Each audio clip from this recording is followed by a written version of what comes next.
Greetings. It's a real delight for me to be in the presence of such magnificent faculty. My name is Anastasia Mihailidou. I'm one of the section editors of US Cardiology Reviews, and it's a pleasure to be hosting this session, and I hope you'll be as excited as I am about it. We've named it How It Started, How It Is Going. Women pioneers in procedural cardiology. When angioplasty and interventional cardiology started, there weren't many women. However, we're fortunate to have one of the talented archivists and one of the people who was involved with it from the beginning, Mr. Burt Cohen, who, as many of you will know, is the editor-in-chief of angioplasty.org. and has been involved from the very beginning, actually filming the initial interventions. He's produced many of the live demonstrations that we viewed through social media, and he's working with the pioneers in the field and continues to document the history of angioplasty. We're very grateful for that, and I'm delighted that he's here with us. Welcome, Burt, to this session. And maybe you can start off by telling us a little bit of how it started, please. Sure. Thank you, Anastasia. It's interesting, the very beginnings of interventional cardiology or interventional procedures were in the 70s when Andreas Grunzig went to a course in Nuremberg run by Eberhard Zeitler and saw the Dotter method and met Charles Dotter, which was a series of catheters of increasing diameter that kind of just pushed through blockages in the leg. And he had this idea, maybe there was a better way, and came up with the idea of balloon. And he worked with his assistant at the time, and this was in the 70s before he was doing any cardiology procedures in peripherals, and that was Maria Schlumpf. And she was critical in terms of actually building the balloon. He found the right kind of plastic, a PVC, and they built these balloons on the kitchen table in Andreas's apartment, where, interestingly enough, Andreas's wife, Michaela, was a therapist, and she would be interviewing patients in one room and treating them, and in the kitchen they'd be making balloons, and mostly Maria made the balloons on the kitchen table. Maria's husband, Walter, also was involved in this, as was Michaela, and the four of them really kind of traded ideas and really were the people who began making the first successful balloons. Bernie Meyer referred to them as the Gang of Four. And so that went on, and then made the first balloons, and Andreas did the first procedure in 1977, but Maria was very critical throughout the 70s, and then really helped organize these initial courses where slowly, first 20 and then 80 and then 100 and then 200 physicians would come to Zurich and see what this was all about. So that was quite interesting beginning on the kitchen table. Andreas knew that they couldn't continue just making the balloons on the kitchen table, so he went to a small company in Zurich, Schneider Medtech, and said, "Could you make this kind of balloon perhaps commercially?" And they said, "Yes, we will try to do that." And a critical person in this company, who then became president very shortly afterwards, was Helene Canepa. And she talks about how they made a total of like 5 catheters a week, and they used to sell them out of a little window in the building down in the basement kind of garage for cash when the doctors would come to Zurich. And Schneider became the supplier of the first interventional balloons. And so it was interesting. Here you have the first company to really make the balloons on a scale that became important, and also train doctors how to use them, was run by a woman, Helene Canepa. Jumping over the pond here to the United States, you had a company outside of Boston, USCI, which was a division at that time of C.R. Bard. And the vice president of marketing, who was really the prime mover in terms of training, education, and distributing the first catheters in the United States and then worldwide, was Claudia Russell, who I worked with very closely. And this was, they licensed the Grunzig balloon, and they worked with him, with Schneider, and really became the number one company making interventional equipment. Now we're talking about, the late 70s, early 80s, and these companies were all very, very small. It was not like today. There was not a lot of money. In fact, most of the companies were in financial difficulty because there just wasn't a large audience of interventional cardiologists that existed in the world. But that changed, obviously. Going to the West Coast, there was another company that started by John Simpson, who came up with a different balloon idea and also came up with the idea of putting a balloon over the wire. Up till now, all the balloons were fixed wire balloons, and they had very limited ability to get into distal vessels. His company was ACS, Advanced Cardiovascular Systems. It was a division of Eli Lilly, and it wasn't doing very well. And so Eli Lilly decided to spin it off into its own company, I think maybe to help their bottom line because the company wasn't doing very well. And the CEO of this company, which then became known as Guidant, was Ginger Graham. And she really turned the company around. She has a whole TED talk that she does, which discusses how she did this. And Guidant became, one of the leading manufacturers, along with USCI. They were really head-to-head competitors. And so you had the three major companies that were making interventional equipment, balloons, and wires. And they were all basically run by women in the beginning.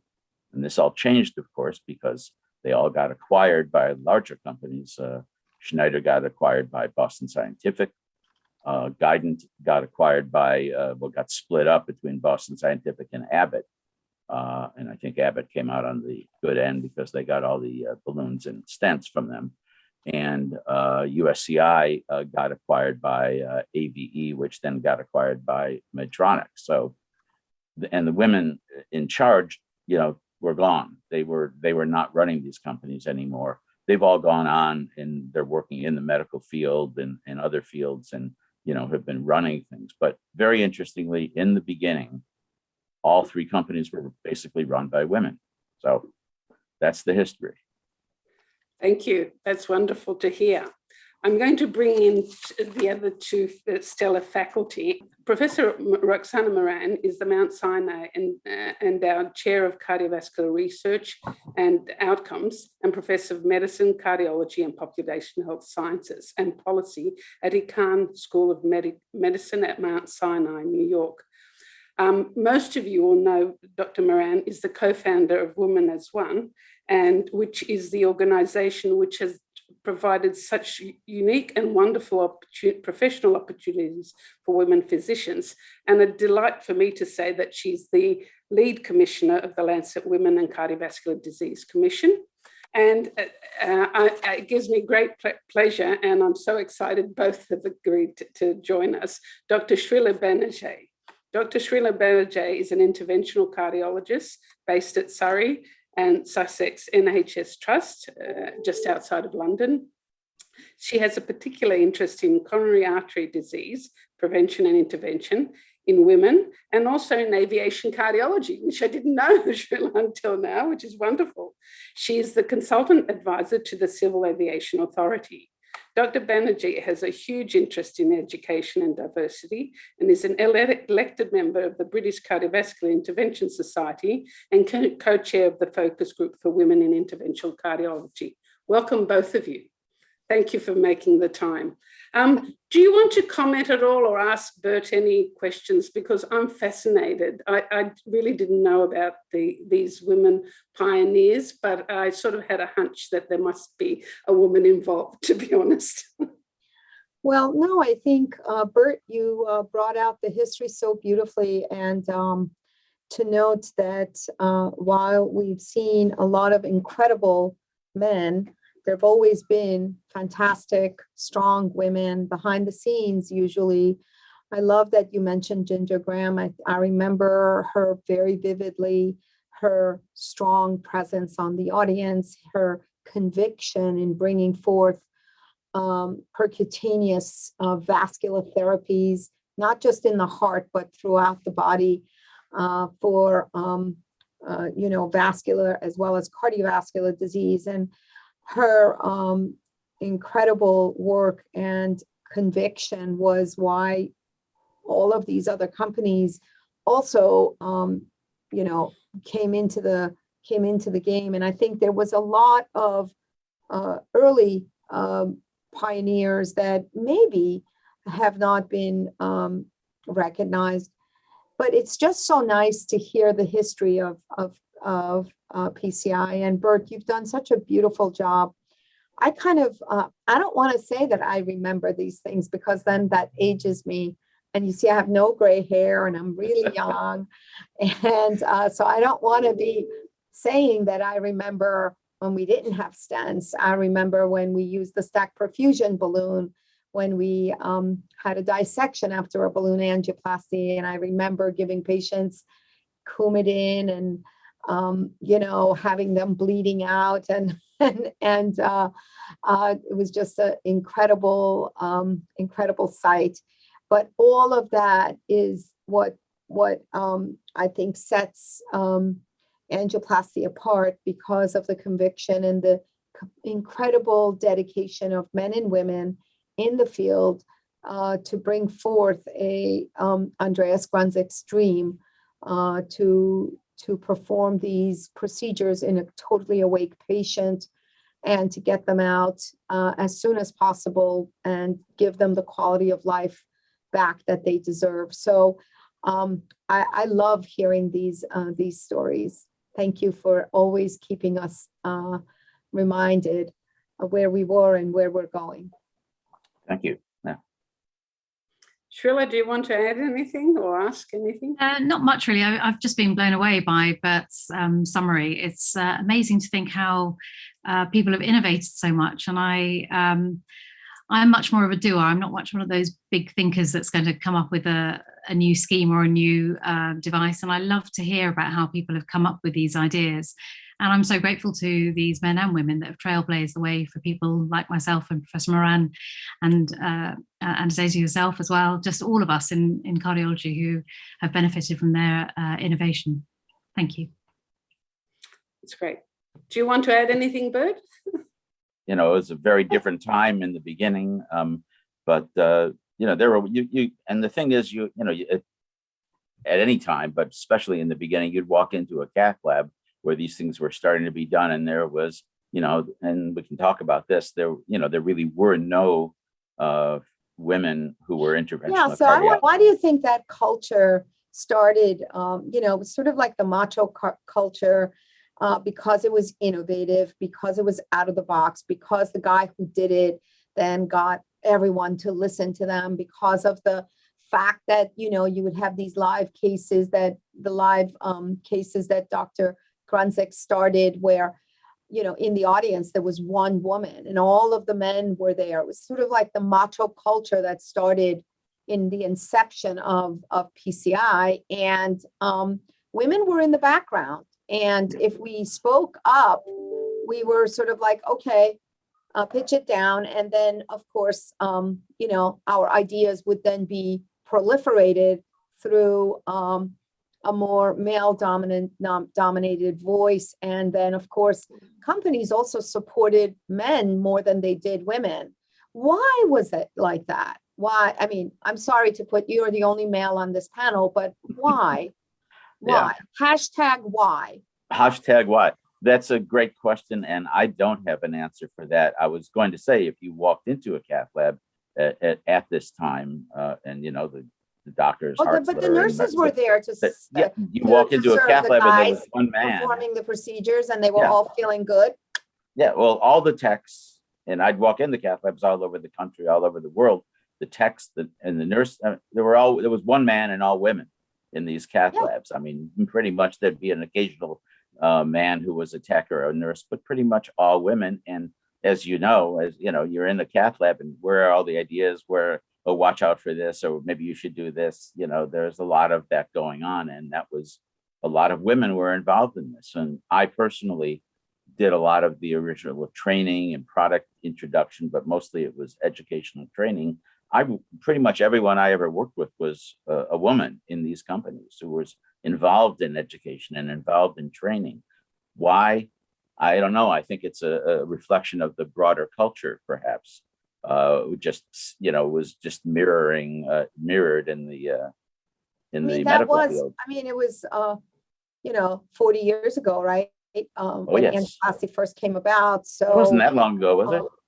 Yeah, it was. It's 4 decades. And I guess back then there was a lot of, the Me Too movement wasn't really there. But I think that culture, because it started that way, it continues to stain us, honestly, in a way that women are running away from this subspecialty, while actually I believe they would be amazing in this subspecialty because we know how to multitask. We're great with fine motor movements. We have great insight, good judgment, and care a lot about the patient on the table rather than the toys in our hands.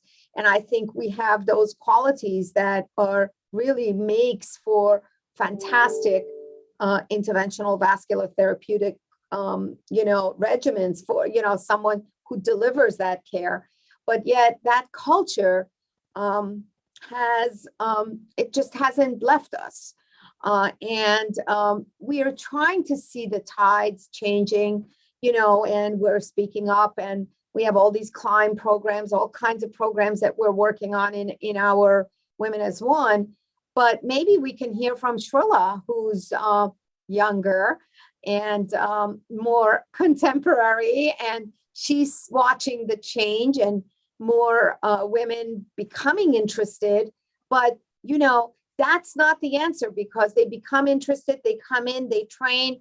But then when you go out 10 years after their training, very few of them are actually practicing interventional cardiology, because when they go into the real world, they're back in that male-dominated culture of being pushed out and overlooked and not promoted and paid less with a lot of hours, so they don't stay.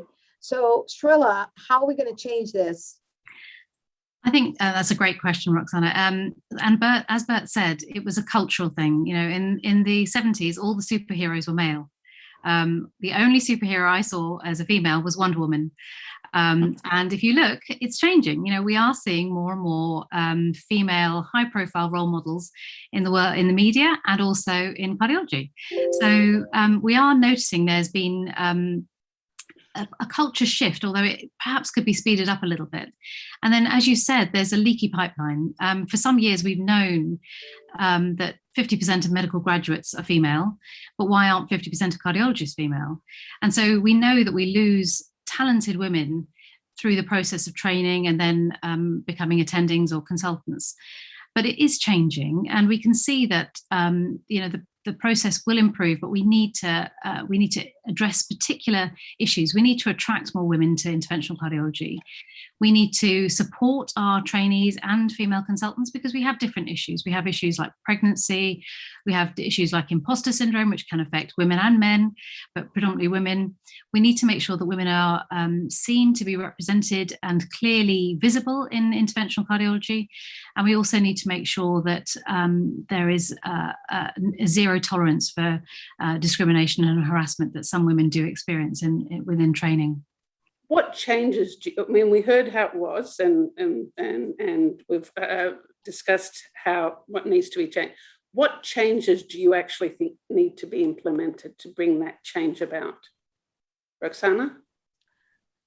To me, it's about changing the culture altogether. And I think I see a positive wave. I really do.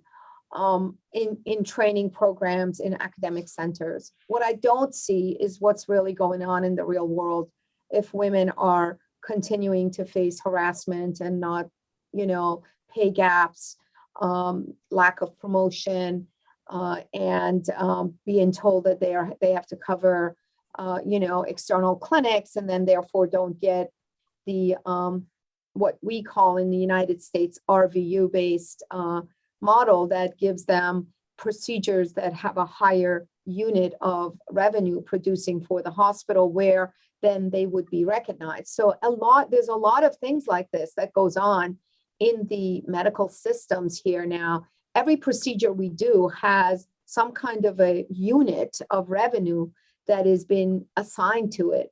And if those procedures that have the highest value are being performed mostly by men, it's almost going to be impossible for women to crack that glass ceiling, because in some ways, and I hate to monetize this, but unfortunately, it's kind of gone in that direction. You then get promoted based on what you're bringing to the table. And if you're always constantly covering the weekends and taking care of chest pains and atrial fibrillation and referring procedures to the guys in the lab, then you're never going to be the one who shows that you brought value to the table. And so therefore they could say, well, we're paying value-based and we're equal, but actually you're not equal because you're not given a chance for women to do the work that produces the revenue that you're looking for as your promotion. I mean, to me, the RVU model is a four-letter word. Honestly, I hate it. I think it's changed the platform of medicine and care for humans. But if that's the way we're going, that culture is a very, very difficult one for women to get into, because we're just not going to be, most women who go through all of this are not doing it for the value of the bank, what they're making in their bank, but rather for what they're bringing and how, because it's so damn hard. It's a lot easier to make money elsewhere, faster and quicker. It's so hard for a woman to figure out everything else that she has to figure out, but also then be there at the table. So we're doing it for the right reason for the most part. And we're just not going to be there in like fighting with these guys who are dominating the, the Impella-based PCIs and the complex blah, blah, blah, that brings lots of value to the hospitals. So these are the ugly truths that no one wants to talk about, but this is the truth of what's really going on. And I think we have to kind of think about, if we're going to break that glass ceilings, it's not about saying that we're going to give equal pay for what you bring to the table, but rather equal opportunities for women to be able to do those things, and sending the guys on rotations to take care of the chest pains and referring those into the women who are manning the cath lab. Give enough time for women to be in the cath lab to perform procedures. Don't send them out to the clinics they have to drive 3 hours to and see 2-3 patients. They have to see 300 before they get a procedure. I mean, that is just not the way we're going to make an impact. No, it's really interesting because we work in different health systems, so we don't have the same basic system and the RVUs. It's not a system I'm aware of so much, but for us, as I said, the leaky pipeline, we seem to get people's interest, cardiology, young women's interests when they're trainees and medical students. But it seems that there's a sort of drip, drip, drip effect, that we lose people's interest because they hear disparaging remarks from other specialties saying, oh, are you really mean enough or tough enough to be an interventional cardiologist? You really want that lifestyle? You want to be up all night? You want to be exhausted all the time? You want to age before you should? All of those things. So we need to actually just keep promoting, as Roxana said, the positive outcomes. Now we are making changes already. So in 2005, 17% of cardiology trainees and 7% of cardiology consultants, so attendings in the UK, were female in cardiology. And by 2020, we've reached 32% of cardiology females, so female trainees, cardiology trainees are female, and 14% of cardiology consultants are female. So that's an excellent change. So we've already doubled the numbers, but we need to keep progress moving.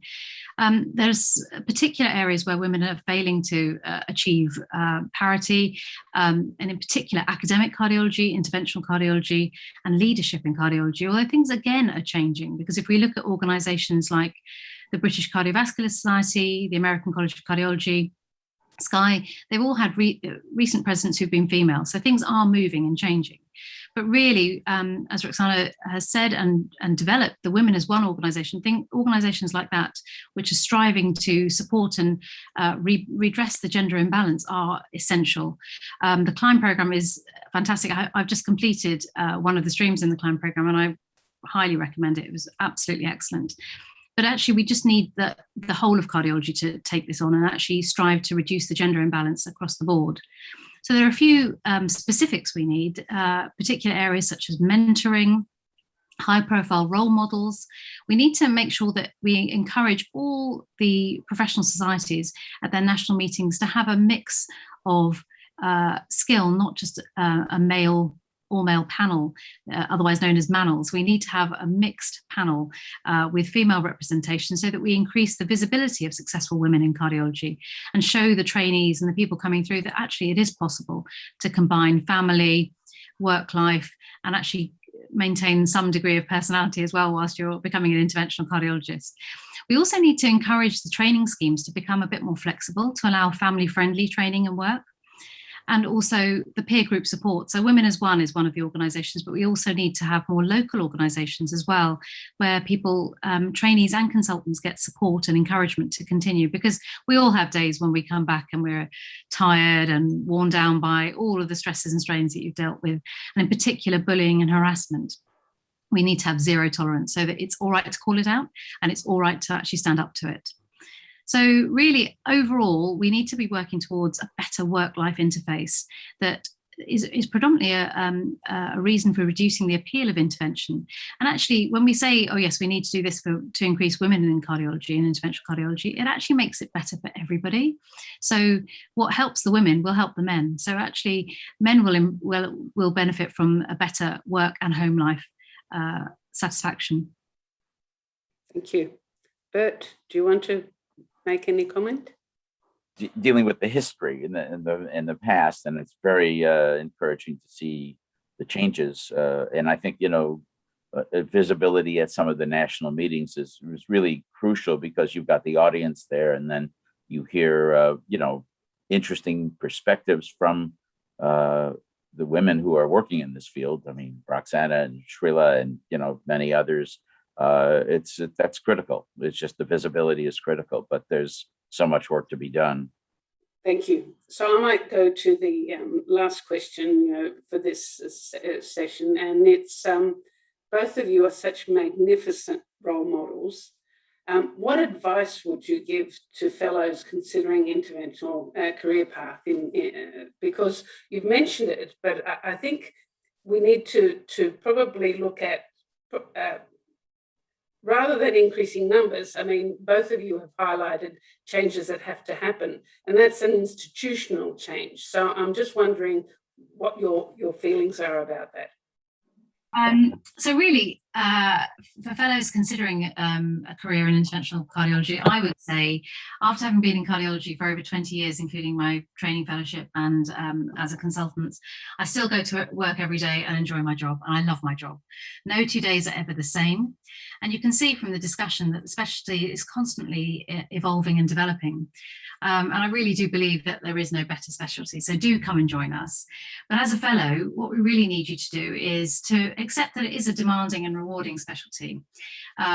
Be focused and driven. And I think all of us, and I think this is probably one of the things that women fail in slightly in the working world, is that we plan our home lives and our domestic situations to a T, but actually planning your work journey is perhaps much less of a focus. So actually we do need to be a bit more focused and driven, and actually have good self-belief, because you can do anything if you want it enough. Roxana. Well, that was so well said, Shrilla. What can I add to that? And I think the answer is exactly that, is to put your heart and your mind in one place, and that if you really want something, It doesn't really matter what gender you are. And I think that hard work, dedication will get you there. Interventional cardiology is one of the most rewarding subspecialties in medicine. Don't stay away from it just because you think it's not friendly for women. It absolutely can be. It's what you make of it. And it's absolutely possible. And now, more than ever before. So don't let your talent go to waste. We need talented women in interventional cardiology so we could innovate and achieve milestones that have never even been imagined yet. And we can't do it with half of the population or having 90% of the representation be males. We need women to think through, innovate, and make progress in interventional cardiology. And so I think just thinking about that excites me. And I know it's going to happen. And I know that we've picked up a lot of the rocks in the way, but the road isn't paved yet. And we need you to come in so we can all together pave the road. It can't be by just the few women who are picking up large rocks and the gravels, because sometimes those gravels are even more disturbing than rocks. You can climb over rocks, but when the gravel gets inside your shoes, it's hard to walk in it. So we need you to be there for our subspecialty and for reducing the burden of cardiovascular disease in men and women. So get in there. Come on over. We need you. Well, I'm sold. Thank you very much. Both of you are so convincing, such amazing women. It's been a real pleasure to have you. Thank you for allocating the time. Burt, beautiful history. Thank you so much for this opportunity. I'm hoping that people who do view this discussion will enjoy it just as much as I have. Thank you so much, Roxana. You are an amazing person. And similarly, Shrilla. Shrilla is the rock star. Both of you are rock stars. And similarly, Burt. Thank you very much. Bye. Thank Thank you. you all. Bye. Thank you for the Keep invitation. moving. Bye. This is wonderful. Thank you.